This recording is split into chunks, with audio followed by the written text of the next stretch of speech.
விமான சாகச நிகழ்ச்சியை காண சென்று 5 பேர் உயிரிழந்தது குறித்து கருத்து தெரிவித்திருக்கிற திமுகவின் கனிமொழி அவர்கள் விமான சாகச நிகழ்ச்சியில் கூட்ட நெரிசலால் மக்கள் அவதியுற்றிருப்பது அவர் ஒப்புக்கொண்டிருக்கிறார். கூட்ட நெரிசல் அதிக வெப்பத்தால் 5 பேர் உயிரிழந்திருப்பது குறித்து அவர் எக்ஸ் தளத்தில் பதிவு ஒன்றை வெளியிட்டிருக்கிறார்.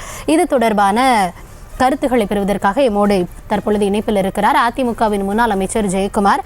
வணக்கம் திரு ஜெயக்குமார். தற்பொழுது இந்த வான் சாகச நிகழ்ச்சி நடைபெற்றதை தொடர்ந்து அந்த 5 பேர் உயிரிழப்பு அப்படின்றது மிக பெரும் விமர்சனங்களை ஏற்படுத்தி இருக்கிறது.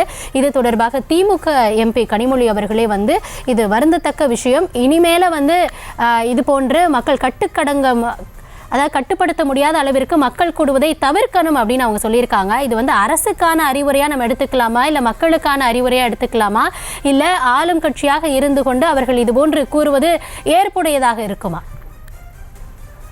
வணக்கம். ஒரு ஏர் ஷோ, அதாவது விமான சாகச அந்த நிகழ்ச்சி என்பது ஒரு ஒரு அருமையான ஒரு வரலாற்று சிறப்புமிக்க ஈவெண்ட். அது சென்னையில நடத்துறதுன்றது ஒரு நல்ல விஷயம். சென்னையில நடத்துறன்ற அந்த ஒரு தகவல் ஒரு 15 நாட்களுக்கு முன்பாகவே அதற்கு அந்த ஒரு ட்ரையல் அது போல எல்லா விதமான அளவுக்கு அந்த விமானப்படை அந்த முயற்சியில் எடுத்துட்டு இருக்கு. அவங்களும் கவர்மெண்ட் அலர்ட் பண்ணியிருக்காங்க. ஒரு 15 லட்சம் பேர் வரக்கூடிய வாய்ப்புகள் இந்த சாகச நிகழ்ச்சியை பார்க்கக்கூடிய வாய்ப்புகள் இருக்குன்னு சொல்லிட்டாரு. அப்படி இருக்கும்போது ஒரு முன்னெச்சரிக்கையான ஒரு முன்னேற்பாடான நடவடிக்கை எடுக்க வேண்டியது யாரு? மாநில அரசு. கார்பரேஷனு தூங்கிடுச்சு, மெட்ரோ வாட்டர் தூங்கிடுச்சு, ஹெல்த் டிபார்ட்மெண்ட் தூங்கிடுச்சு, அதுக்கப்புறம் பப்ளிக் டிபார்ட்மெண்ட்டும் தூங்கிடுச்சு, அதுக்கப்புறம் பிடபிள்யூ எல்லா டிபார்ட்மெண்ட்டும் கும்பகர்ண தூக்கத்துல. ஃபார்முலா கார் ரேஸுக்கு அவங்க கிட்டத்தட்ட 10,000 பேர் பார்க்கறதுக்கு 10 நாளா 15 நாளா போய் மெனக்கெட்டு அதை போய் ஆய்வு பண்ணுவாங்க. ஆனா இத்தனை டிபார்ட்மெண்ட் நான் சொன்னேன், இவங்களெல்லாம் ஒருங்கிணைச்சு போலீஸை காவல்துறையை அழைச்சு இன்டெலிஜென்ஸை கேட்டு மொத்தம் எவ்வளவு பேர் இதுக்கு வருவாங்க? 15 லட்சம் பேர் சொல்றாங்க. அவங்க எந்த வழியா வருவாங்க, எப்படி வருவாங்க, போக்குவரத்து என்ன, அவங்களுக்கு மருத்துவ வசதி என்ன, குடிநீர் வசதி என்ன, கழிப்பிட வசதி என்ன, மற்ற இதர வசதிகள் செய்து தர்றது குறித்து முழு ஆய்வு கூட்டம் நடத்தல.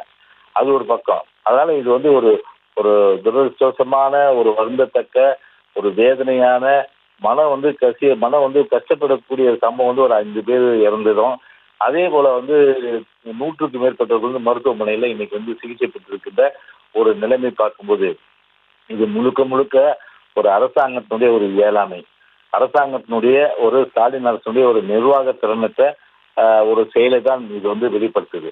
எனவே இதுவரையில பார்த்தீங்கன்னா அரசு தரப்புல இருந்து ஒரு வருத்தமோ, அதுவும் மா சுப்பிரமணியம் ஒரு சுகாதாரத்துறை அமைச்சர் ஒரு திமிரான பதில் அவர் பாருங்க, யாருமே ஏற்றுக்க முடியாது அவருடைய பதில். இன்னைக்கு ஊடகங்களுக்கு கேள்வி கேட்ட அந்த கேள்விக்கு பதில் சொல்ல வக்கீல்ல அவர் சொல்றாரு, வெயிலின் தாக்கம் அதிகமா இருந்ததுனால டீஹைட்ரேஷன் இருந்தாங்க. அப்ப வெயிலின் தாக்கம் அதிகமா இருக்குன்னு அது வானிலையும் சொல்லியிருக்கு. கிட்டத்தட்ட வெயில் அதிகமா இருக்குன்னு கொடையெல்லாம் எடுத்துட்டு வந்தாங்க. ஆனா தாகம் எடுக்கும் போது தண்ணீர் கொடுக்க வேண்டிய பொறுப்பு யாருது? தண்ணி அங்கங்க குடிநீர் தொட்டிகள் எல்லா இடங்களையும் வச்சிருந்தோம்னா அவங்க குடிக்க தண்ணி கிடைச்சி அட்லீஸ்ட் டீஹைட்ரேஷனால இந்த மரணம் இருக்காது. அப்ப டீஹைட்ரேஷன் வாட்டர் பாடி வாட்டர் ஃபுல்லா பாடியில இருந்து எவாபரேட் ஆகும்போது டீஹைட்ரேஷன் ஆகும். அந்த டீஹைட்ரேஷன் ஆகும்போது அவன் தண்ணி குடிச்சாதான் அந்த டீஹைட்ரேஷன் அவனுக்கு காப்பாற்றிக்க முடியும். அப்ப தண்ணி இல்லாத ஒரு பிரச்சனையை தண்ணி கொடுக்காத தாகத்துல தவிக்க விட்டது யாரு? இந்த ஒரு ஸ்டாலின் அரசாங்கம் தானே. இதுக்கு ஒரு முழு பொறுப்பு எடுக்க வேணாம். இதுவரையில அது பொறுப்பு எடுக்கல, வருத்தம் தெரிவிக்கல, எந்த விதமான அளவுக்கு ஒரு வேதனைப்பட்டதா தெரியல. அப்படி இருக்க சூழ்நிலை திருமதி கனிமொழி எம்பி பொறுப்புல ஒரு வருந்தத்தக்கது ஒரு சொல்லியிருக்காங்க. அது ஒரு மனம் திறந்த ஒரு அரசுடைய அந்த இயலாமையை அது வெளிப்படுத்துதான் நிச்சயமா நம்ம எடுத்துக்க முடியும்.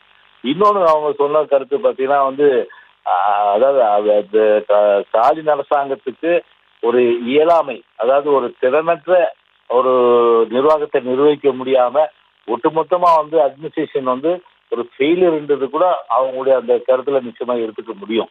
அதனால இது முழுக்க முழுக்க அவங்களுடைய கருத்து என்பது ஒரு அரசை நிர்வாக திறமை இல்லாத அந்த சூழ்நிலையை தான் அவங்க கருத்து வெளிப்படுத்திருக்கிறது தான் நிச்சயமா எடுத்துக்க முடியும். நம்ம